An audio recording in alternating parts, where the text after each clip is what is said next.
और आगे बढ़ते हैं। गृह मंत्री डॉक्टर नरोत्तम मिश्रा ने जानकारी दी, शैक्षणिक गतिविधियों को अनलॉक करने अगल से मुख्यमंत्री समूह का गठन करना है। मंत्री समूह का गठन करना है। शैक्षणिक गतिविधियों को अनलॉक करने के लिए मंत्री समूह सिफारिश देगा। तो आज बैठक में मुख्यमंत्री ने मंत्री समूह के सुझावों की प्रेजेंटेशन को देखा और चर्चा की। कोरोना की स्थिति को देखते हुए प्रदेश में निरंतर सुधार होता जा रहा है।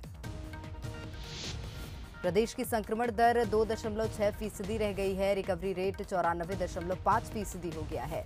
प्रदेश के 14 जिलों में 1% से कम संक्रमण दर है। 22 जिलों में 10 से कम मरीज मिल रहे हैं। 25 जिलों में 50 से कम मरीज हैं। पिछले 24 घंटे में कोरोना के नए केस 1854 हैं, जबकि डिस्चार्ज केस की संख्या 5796 है। प्रदेश कोरोना से जंग जीतने के करीब है।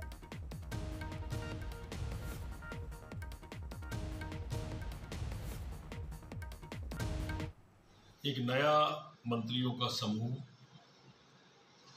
सभी शिक्षा का बनाया है, जिसमें उच्च शिक्षा, स्कूल शिक्षा, तकनीकी शिक्षा, चिकित्सा शिक्षा, स्कूल कब खुलेंगे, कैसे खुलेंगे, कोचिंग कैसी होगी, ये समूह अपनी राय और जानकारी लेने के बाद में रिपोर्ट माननीय मुख्यमंत्री जी को देगा। उसके बाद में स्कूलों की शिक्षा के बारे में निर्णय किया जाएगा। और वहीं सीएम शिवराज सिंह चौहान ने पश्चिम बंगाल की सीएम ममता बनर्जी के व्यवहार की निंदा की है। पीएम मोदी की मीटिंग में देरी से ममता बनर्जी पहुंची थी, आपको बता दें। इसी को लेकर मुख्यमंत्री शिवराज सिंह चौहान ने भी उनकी कड़ी निंदा की है। दरअसल बीते दिन प्रधानमंत्री नरेंद्र मोदी ने मीटिंग आयोजित की थी। यास तूफान से प्रभावित क्षेत्रों को लेकर ये मीटिंग आयोजित की गई थी, जिसमें ममता बनर्जी देरी से पहुंची थी और सीएम ने उसकी निंदा की। जी, भारत के प्रधानमंत्री,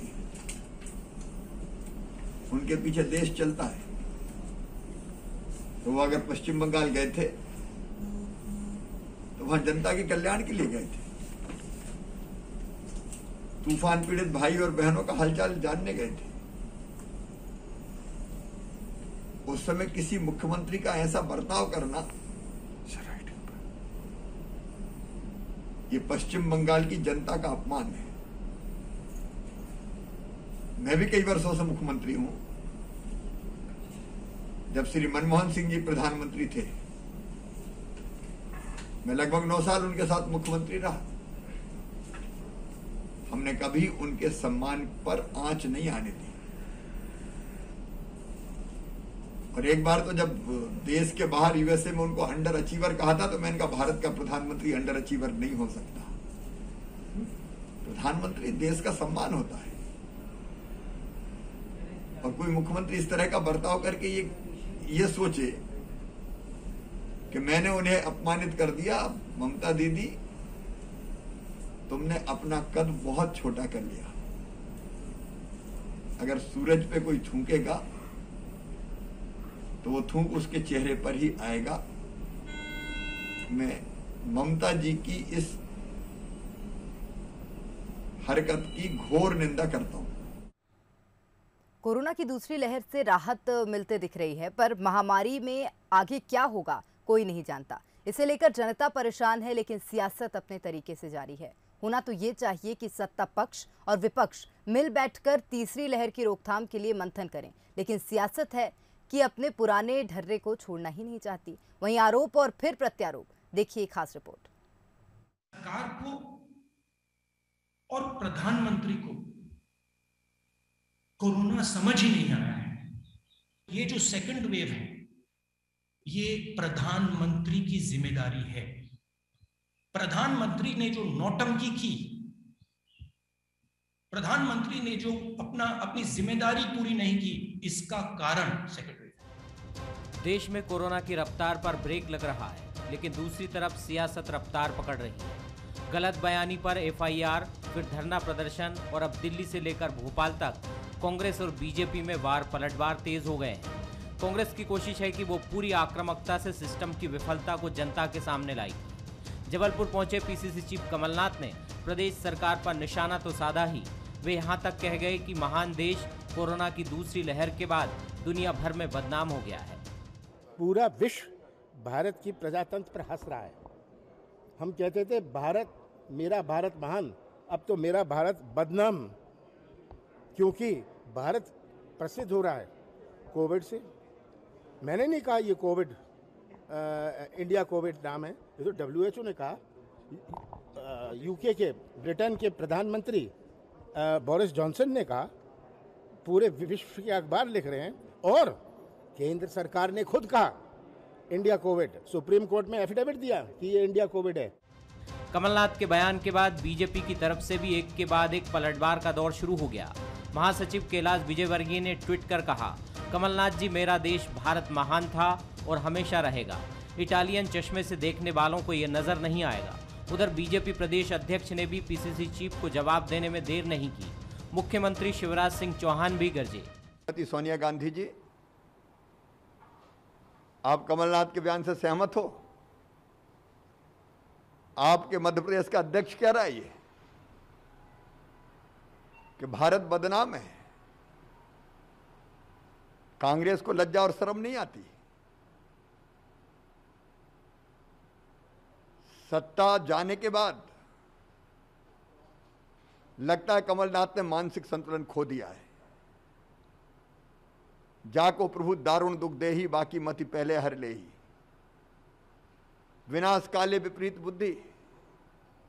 चाहे वो मंदिर जाएं या कहीं भी जाएं, लेकिन जिस प्रकार से उन्होंने भारत माता को अपमानित किया है, देश विरोधी ताकतों को मजबूत करने का काम इस प्रकार के बयानों के माध्यम से किया है कि भारत महान नहीं, भारत बदनाम है, ये बहुत गंभीर है और भगवान भी इनको माफ़ नहीं करेगा। देश की जनता तो इसका जवाब देगी ही, महाकाल भी जवाब देंगे, मैयर की माता भी जवाब देगी, क्योंकि हम सब लोग तो देश की रक्षा के लिए, देश को इस संकट से बचाने के लिए उनसे अनुनय विनय करने के लिए जाते हैं। लेकिन कमलनाथ तो देश को बदनाम करने के लिए, मंदिर में जाकर के देश को बदनाम करने के इस प्रकार के बयान दे रहे हैं। अत्यंत दुर्भाग्यजनक है, जो देश के लिए घातक है।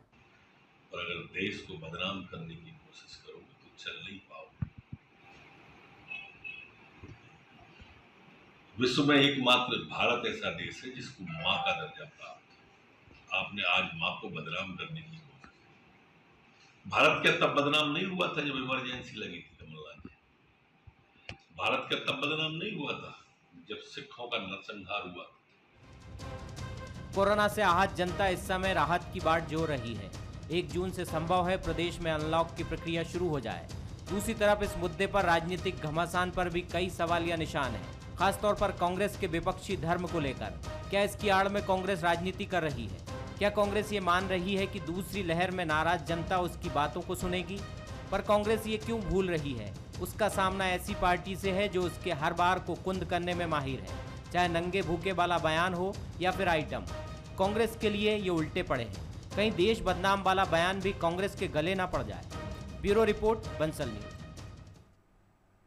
आगे बढ़ते हैं। रेमडेसिविर इंजेक्शन के बाद अब ब्लैक फंगस इंजेक्शन की कालाबाजारी की घटनाएं सामने आने लगी हैं। उज्जैन पुलिस ने ऐसे एक मामले का भांडाफोड़ करते हुए मेडिकल स्टोर संचालक को गिरफ्तार किया। आरोपी को रंगे हाथों पकड़ने के लिए CSP पल्लवी शुक्ला खुद ग्राहक बनकर इंजेक्शन लेने मेडिकल स्टोर पहुंची थी। पुलिस के मुताबिक मेडिकल स्टोर संचालक जुगल किशोर 16 ब्लैक फंगस के इंजेक्शन की कालाबाजारी कर रहा था।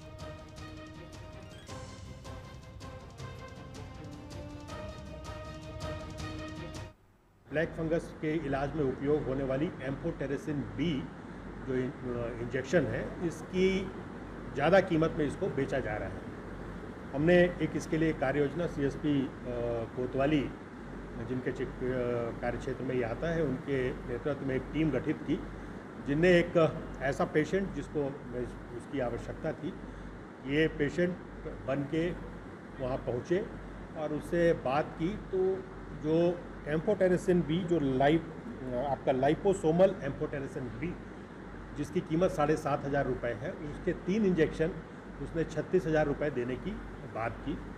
इस पर हमने तत्कालीन कार्रवाई की और तीनों इंजेक्शन उससे सीज किए। भोपाल से बड़ी खबर मिल रही है। नाबालिग के साथ गैंगरेप की वारदात को अंजाम दिया गया। 3 युवकों ने गैंगरेप किया। पीड़िता के गर्भवती होने के बाद परिवार को पता चला। आरोपियों में 2 नाबालिग बाल अपचारी शामिल हैं। अंतर्राष्ट्रीय हिंदू परिषद के महासचिव राकेश प्रजापति ने पुलिस को इसकी सूचना दी। एमपी नगर पुलिस ने आरोपियों को गिरफ्तार किया है। तो 3 युवकों ने गैंगरेप की वारदात को अंजाम दिया था।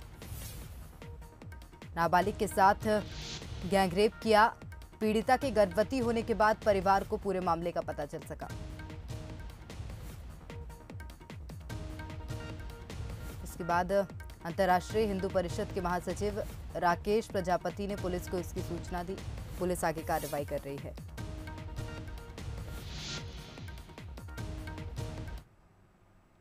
वहीं भोपाल के अस्पताल में कोरोना संक्रमित की बेटी से छेड़छाड़ का मामला सामने आया है। आशा मल्टी स्पेशलिटी अस्पताल का ये मामला है। अस्पताल में मां की देखभाल के लिए पीड़िता रुकी थी। आरोपी अस्पताल का कंपाउंडर है। सोते समय आरोपी ने छेड़छाड़ की है। पीड़ित ने सीएम हेल्पलाइन में शिकायत की। अशोका गार्डन थाने में मामला दर्ज हुआ है। तो अस्पताल में कोरोना संक्रमित की बेटी से छेड़छाड़ का मामला सामने आया। आरोपी अस्पताल का कंपाउंडर है और आपको बता दें सोते समय आरोपी ने छेड़छाड़ की थी।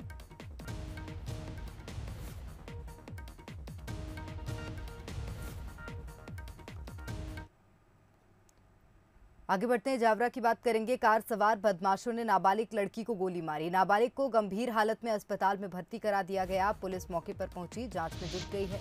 रिंगनोद थाना क्षेत्र के ढोढर गांव की ये घटना है। तो कार सवार बदमाशों ने नाबालिग को गोली मारी। तो गंभीर हालत में अस्पताल में उसे भर्ती कराया गया है। इसका उपचार जारी है। पुलिस से पूरे मामले की पूछताछ कर रही है, जांच पड़ताल में जुट गई। हालांकि अभी तक आरोपियों की गिरफ्तारी नहीं हो पाई है।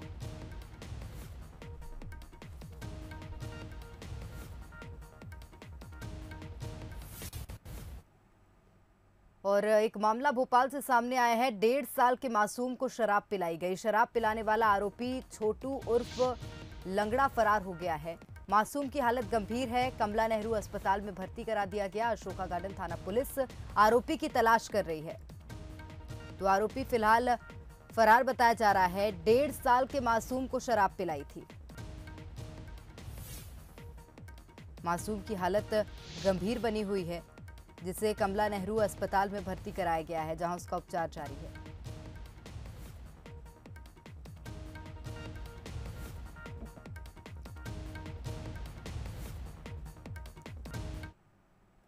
छतरपुर की ओर रुख करेंगे। पुलिस और ग्रामीणों में विवाद हो गया। डायल 100 की टीम पर लोगों ने हमला किया। युवक को डंडा मारने से ग्रामीणों में गुस्सा था और हमला किया है डायल 100 की टीम पर। दुकान बंद कराने के दौरान पुलिसकर्मी ने युवक को डंडा मारा था।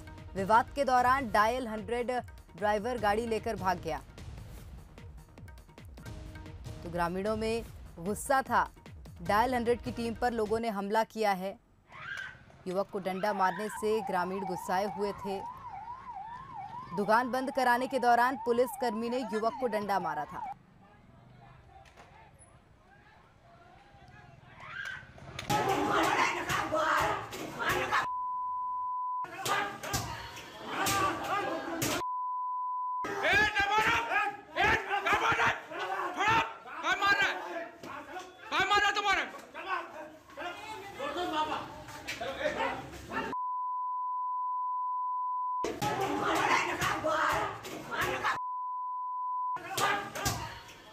लोगों ने डायल 100 टीम पर हमला किया, लेकिन उससे पहले आपको बता दें दुकान बंद कराने के दौरान पुलिसकर्मी ने युवक को डंडा मारा था, जिसके बाद ग्रामीण गुस्साए और डायल 100 की टीम पर हमला कर दिया।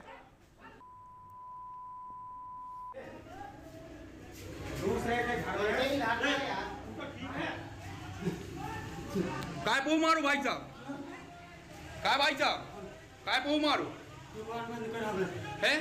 दुकान बंद करा दे। काय पे हती थे आप? सोनम। कौन थाने में हो? का नाम आपको? संतकुम। सुखा मारपीट करी इन्होंने? आओ खूब मारी, कैसे मारो? चलो बाहर। जान बचा के भगी आप? चलो चलो। खबर राजस्थान से है, जहां भरतपुर में एक डॉक्टर अपनी पत्नी के साथ जा रहा था। तभी दो बाइक सवार युवकों ने कार को रोका और कार में बैठे डॉक्टर और उसकी पत्नी पर फायरिंग कर दी। फायरिंग के बाद दोनों युवक मौके से फरार हो गए। इधर पूरी वारदात ट्रैफिक सिग्नल पर लगे सीसीटीवी कैमरे में कैद हो गई। दिन दहाड़े गोलियों की आवाज सुनकर लोगों ने पुलिस को सूचना दी। अभी तक हमलावरों के बारे में कुछ जानकारी नहीं मिल पाई है और ना ही इस घटना के पीछे की वजह पता चल सकी। पुलिस मामले की जांच कर रही है।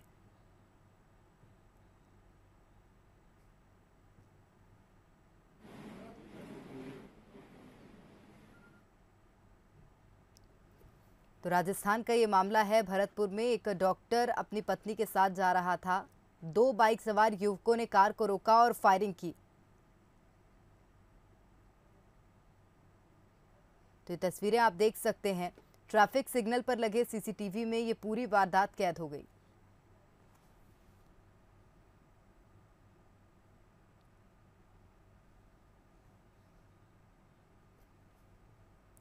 नासे रोग हरे सब पीरा, जपत निरंतर हनुमत पीरा।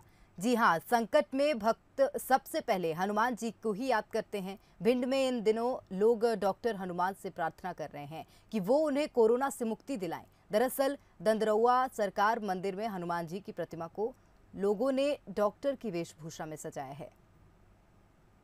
भक्तों के डॉक्टर हनुमान, दंदरौआ सरकार का डॉक्टर अवतार। अर्जी लगाने से दूर होते हैं रोग, स्टेथोस्कोप लगाए डॉक्टर हनुमान। संकट कटे मिटे हर पीड़ा, जो सुमरे हनुमत बलवीरा।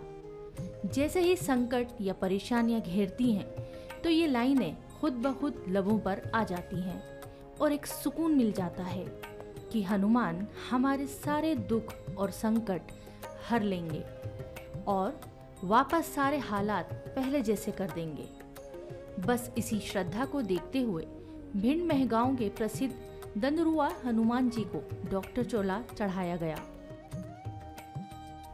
ये महज मूर्ति नहीं, लोगों की भगवान के प्रति श्रद्धा है। हनुमान जी एप्रन पहने हैं, गले में स्टेथोस्कोप है। भक्तों की श्रद्धा है कि भगवान सब ठीक कर देंगे। ये मूर्ति 600 साल पुरानी है। मान्यता है कि सरकार के दर्शन करने से ही बड़े से बड़े रोग ठीक हो जाते हैं। 2001 में कैंसर से पीड़ित एक साधन ने अर्जी लगाई थी और भगवान हनुमान की कृपा से उसे कैंसर से मुक्ति मिल गई। जो कोरोना का रोग फैला हुआ है, उसमें हमारे पूरे भारतवर्ष के लोग, विश्व के लोग विशेष रूप से इसमें परेशान हैं, भयभीत हैं। तो इस विषय में हनुमान जी महाराज को विशेष क्रोध आया और कोरोना पे गुस्सा हो पड़े। और वैसे तो सखी वेश में विराजे थे, लेकिन डॉक्टर के वेश में आ गए, क्योंकि हनुमान जी डॉक्टर के वेश में आकर के उन्होंने कोरोना को बहुत बड़ा दंड दिया। कोरोना पैरों में गिर गया, फिर भी माफ़ नहीं किया। तुमने अच्छे लोगों को, बड़े बड़े लोगों को तुमने समाप्त कर दिया, कि तुम माफ़ नहीं करेंगे। क्योंकि हनुमान जी यहाँ डॉक्टर वेश में विराजे हैं और सभी रोगों के स्पेशलिस्ट हैं। जब मन टूट रहा हो, अपनों को खोने का दुख सता रहा हो, ऐसे में सिर्फ सच्ची श्रद्धा ही हमें बचाए रख सकती है। भगवान पर श्रद्धा ही बड़े से बड़े दुख तकलीफों को हर लेती है। भिंड से सौरभ शर्मा की रिपोर्ट।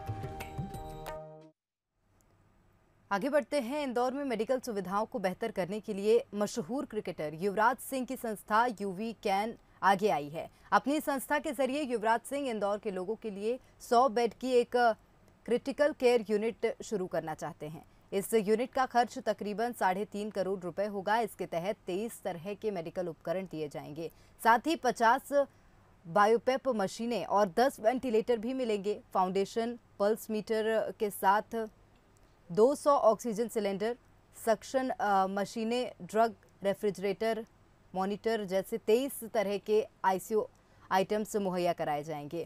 तो युवराज सिंह की संस्था यूवी कैन कैंसर को लेकर देश भर में काम कर रही है।